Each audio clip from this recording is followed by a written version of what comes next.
You think gymnastics is just flips and medals? Think again. Behind the smiles and routines lies a world of rules so intense they'll leave you stunned. From banned hairstyles and wardrobe malfunctions that cost points to secret routines and emotional silence, gymnasts live under pressure most people can't imagine. These aren't just guidelines. They're non-negotiable commands that control every step, every breath, every move. And if they break them, their careers could vanish overnight. So buckle up, because we're diving into the strictest, most shocking rules gymnasts are forced to follow. And trust me, you won't look at the sport the same again. The perfect physique, not optional in gymnastics. Perfection is the standard, and that perfection doesn't just apply to the routines. It starts with the body. For decades, the ideal gymnast physique was based on being slim, small, and incredibly flexible. This old school image dominated the sport for generations, shaping expectations for anyone who dared to step on the mat. Even now, as modern gymnastics shifts toward more powerful and compact builds, the pressure hasn't really gone away. It's just changed shape. Coaches and officials still watch body types closely, pushing athletes to stay within a narrow standard. One former elite gymnast admitted, "We were weighed weekly. If you gained a pound, you heard about it, loudly." Behind closed doors, the pressure can be brutal. Athletes are often told what to eat, how much to eat, and even when to stop. You start to see food as the enemy, another gymnast revealed. It's not about health, it's about staying in the mold they want. That kind of stress adds up fast. Many athletes privately struggle with body image issues, and eating disorders in gymnastics are more common than most realize. But speaking out isn't easy. In a culture obsessed with silence and compliance, any sign of pushback can be seen as weakness, or worse, rebellion. Still, some gymnasts are trying to change the narrative. Simone Biles once said, "Strong is beautiful," embracing a new standard that values power over tiny frames. But the battle isn't over. For every body-positive message online, there's a coach or official still clinging to outdated ideals. As we move on, the next rule is about more than just looks. It's about keeping your emotions in check, even when the pressure is crushing. Zero room for drama. Discipline rules. All in gymnastics, your routine isn't the only thing being judged. Your face, your body language, even your coach's attitude, all of it can lead to deductions. One eye roll, a shrug, a visible sigh after a mistake, you're losing points. And it's not just athletes under pressure. Coaches are also held to strict behavioral standards. A raised voice or argument with a judge, that can come back to haunt the gymnast. It's a system where discipline isn't just expected, it's demanded. You don't cry, you don't argue, you just keep smiling, said one former junior champion. Even if you're hurt, even if you're scared. This rule goes deeper than competition. It starts during training, where gymnasts are taught to bury emotions and maintain a perfect image. Meltdowns, outbursts, even visible disappointment are seen as distractions, and distractions are punishable. That emotional suppression has serious mental consequences. Gymnasts learn to perform not just skills, but silence. And what if someone speaks out? Whispers travel fast in the gymnastics world. Those who question authority or call out unfair treatment often face subtle blacklisting, fewer invites, less support, and mysteriously lower scores. You're either obedient or you disappear, one coach turned whistleblower shared. And while this may sound extreme, the next rule makes it clear. There's no room for breaks or breathing space when the spotlight's on. Arena lockdown, no leaving allowed. Once a gymnast steps into the competition arena, they're in lockdown. There's no be right back, no bathroom breaks, and no chance to decompress. You stay where you're told until the competition ends. No exceptions. Sounds harsh? It is. There are stories of gymnasts needing the restroom mid-meet, only to be denied or penalized for leaving. One athlete recalled, "I asked to use the bathroom before my beam routine and was told, 'Hold it, you're up next.' I nearly cried." Surveillance is another part of this rule. Athletes are watched constantly by coaches, officials, and even cameras. Any sign of distraction or deviation from the routine can lead to deductions. Even fidgeting too much on the sidelines can be seen as a lack of focus. And here's the kicker. Gymnasts are trained to tune out discomfort. That includes hunger, pain, or needing a break. You don't acknowledge your body unless it's broken, said one elite gymnast. That's how we're taught to win.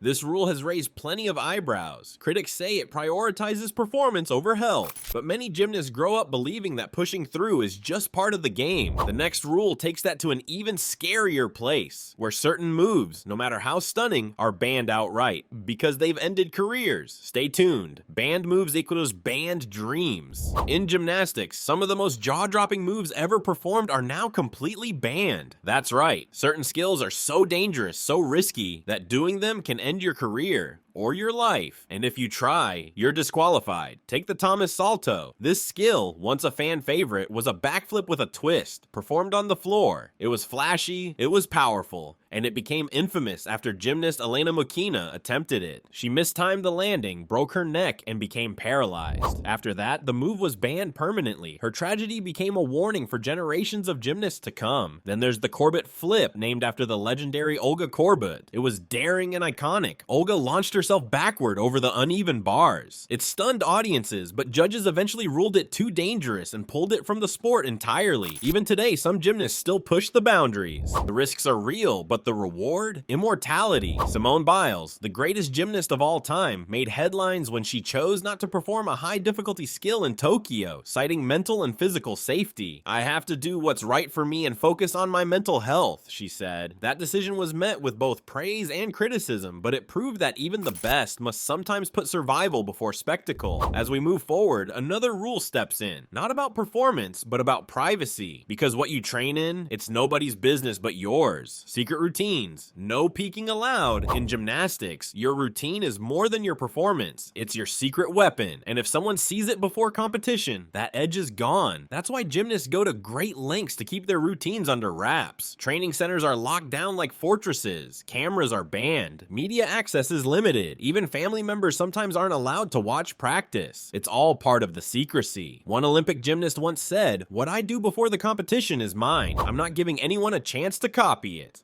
This secrecy isn't just paranoia, it's strategy. Judges reward originality. If a skill appears too often or looks repetitive, scores can take a hit. So teams work in silence, guarding their new elements until the big reveal. Simone Biles herself once told Vogue, "Nope, it's a secret," when asked about a new skill she was working on. That single quote sent fans wild. Everyone wanted to know what she was cooking up, but Simone kept it quiet until the competition floor. The secrecy also builds suspense. When gymnasts finally unveil their routines at Worlds or the Olympics, it becomes a moment, a headline, a memory. But after they step off the mat, the rules don't stop, not even in the locker room. Up next, we take a look at the strict appearance standards every gymnast has to follow. Style prison, grooming rules are real. When you think about gymnastics, you might imagine flips, balance beams, and stunning routines. But behind all that, there's a rigid, often unspoken rule book around grooming, and it's surprisingly strict. Hair must be pulled back tight. We're talking buns, braids, or ponytails that don't move. Stray hair? That's a deduction. And it's not about style, it's about control. Judges expect gymnasts to look neat and disciplined. A flyaway can cost you. Jewelry is almost entirely banned, too. Only small stud earrings are allowed. No rings, bracelets, or flashy accessories. Even a harmless charm bracelet is considered a safety risk, and officials won't hesitate to flag it. But it gets more detailed. Even nail polish has rules. Bright colors? Nope. Nails must be short and in natural tones.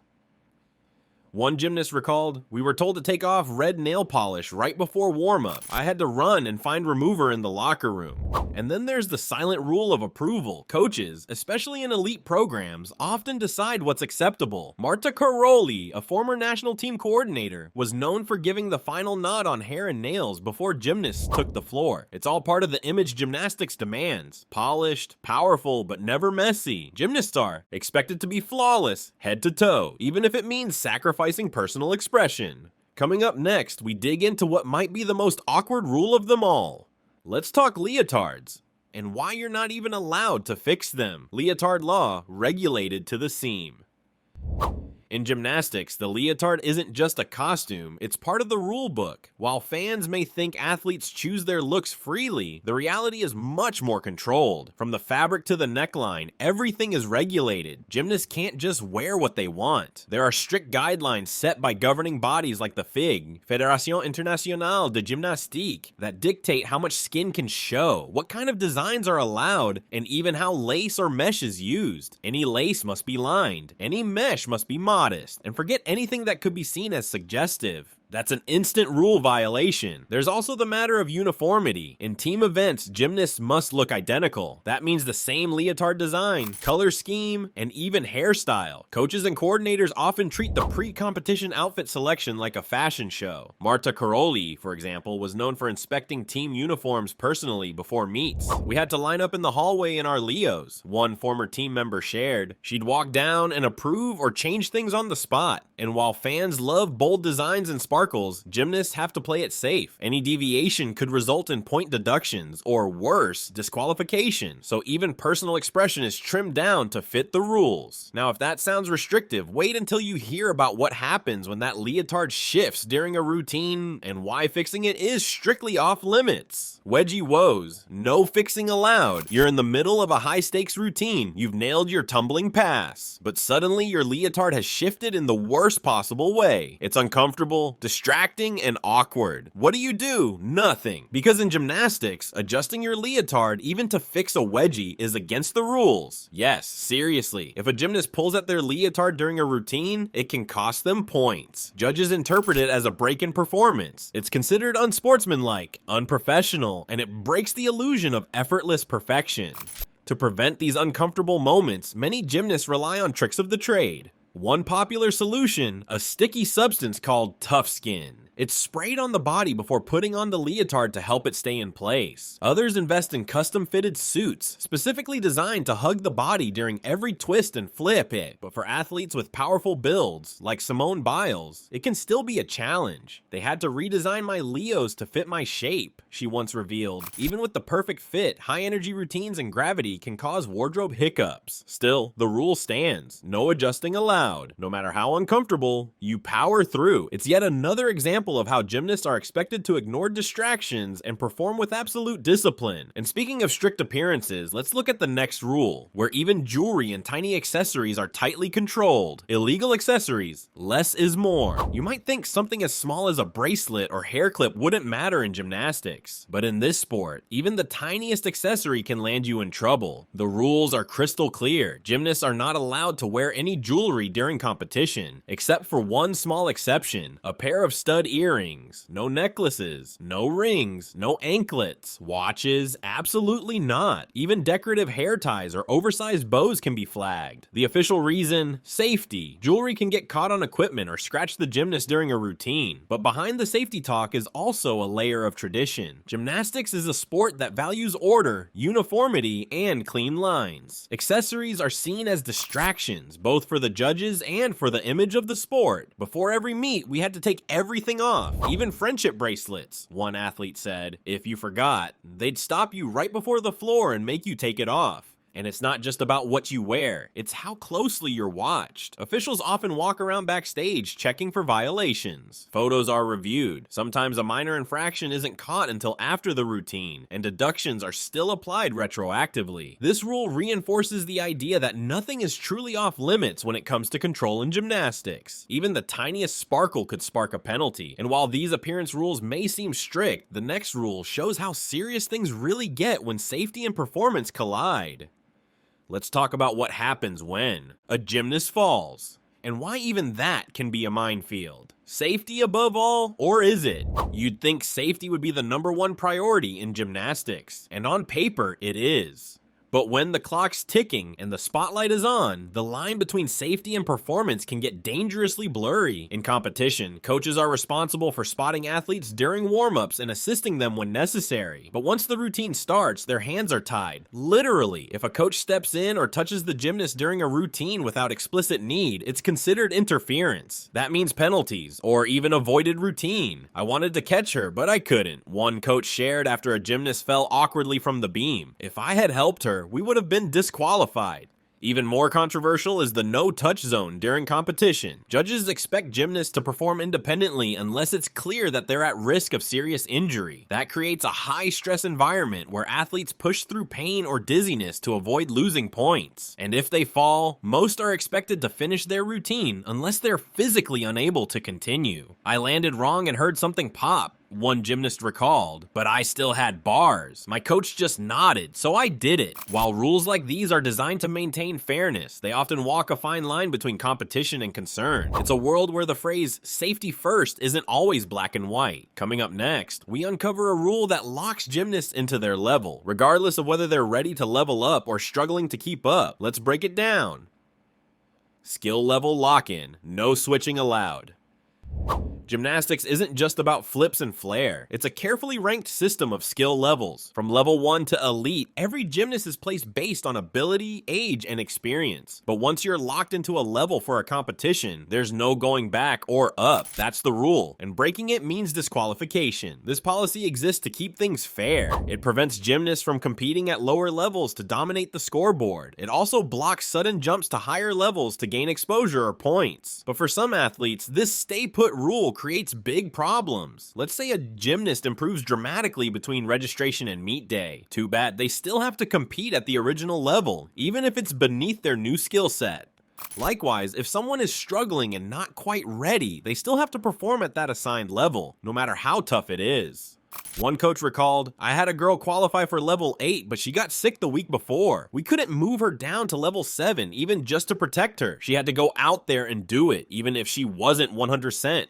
That rigidity puts pressure on coaches too. Enter an athlete in the wrong division? You're not just risking their score, you could get the entire team disqualified. The margin for error is razor thin. This rule drives home a core theme in gymnastics: commitment. Once you sign up, you're expected to show up and deliver. But sometimes that means putting your pride or your safety on the line. And if that sounds intense, wait until you hear what happens when there are no second chances. Coming up, the rule that turns every routine into a one-shot only moment. Only one shot. Second chances, rare.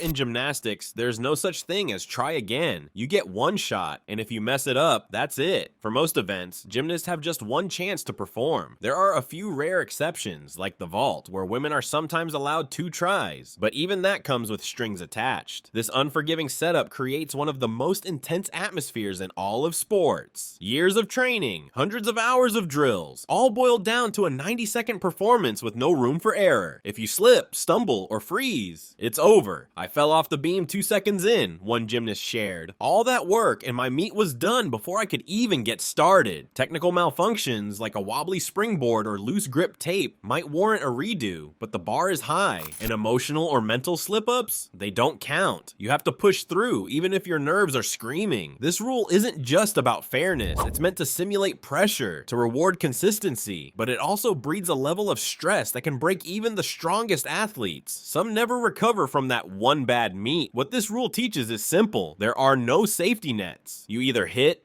or you fall. That lesson hits hard, and the next rule shows just how sharp the judging eye really is. Even the tiniest wobble could ruin your score. Judging under a microscope. Fractions matter. Imagine performing a nearly perfect routine but missing gold by 0.100 of a point. In gymnastics, that's reality. The judging system is brutally precise, down to tenths and hundredths of a point, and every move, breath, and expression is under the microscope. The 10-point scale is long gone. Modern gymnastics uses 2 separate scores, one for difficulty and one for execution. Execution is where the real judgment happens. If your toes aren't pointed, deduction. Your leg wobbles for a second, deduction. Even your facial expression can hurt your score if it looks too strained or off tempo. You're judged on how you look while you're in pain, one gymnast said. The goal is to hide it with a smile. Execution is often weighed more heavily than difficulty. So while flashy moves are great, they can backfire if not done cleanly. That's why sometimes the athlete with the simpler routine beats the one doing more difficult elements. They just do it better. And let's not ignore the elephant in the arena, judging bias. It's not official, but it's real. Reputation, nationality, or previous scores can subtly sway the panel. I knew I'd be deducted before I saluted, one gymnast claimed after a controversial meet. So if you think a fall is the worst thing that can happen in gymnastics, think again. Sometimes it's the half-point slip-ups that sting the most. Up next, we explore the rule that sparked some of the biggest debates in gymnastics. One that's about courage, risk, and the price of speaking up. Reporting abuse, a risky move. You'd think that in a sport built on discipline and structure, protecting athletes would be the top priority. And while organizations like Safe Sport claim to do just that, the reality is much more complicated. And for many gymnasts, Terrifying. When abuse happens, reporting it should be the first step to justice. But in gymnastics, speaking up has often come at a cost. Athletes who dare to call out a coach, trainer, or even a federation risk being pushed out of the sport entirely. There were whispers. One former elite gymnast said, "After I spoke up, my scores dropped, and I suddenly stopped getting invited to major camps." The power dynamic in gymnastics is heavily skewed. Coaches control training, travel, and opportunities. Owners and officials have deep influence. For young athletes, often teenagers, that imbalance is overwhelming. Parents are allowed to watch practices in some cases, but many report being ignored or pushed out by the system.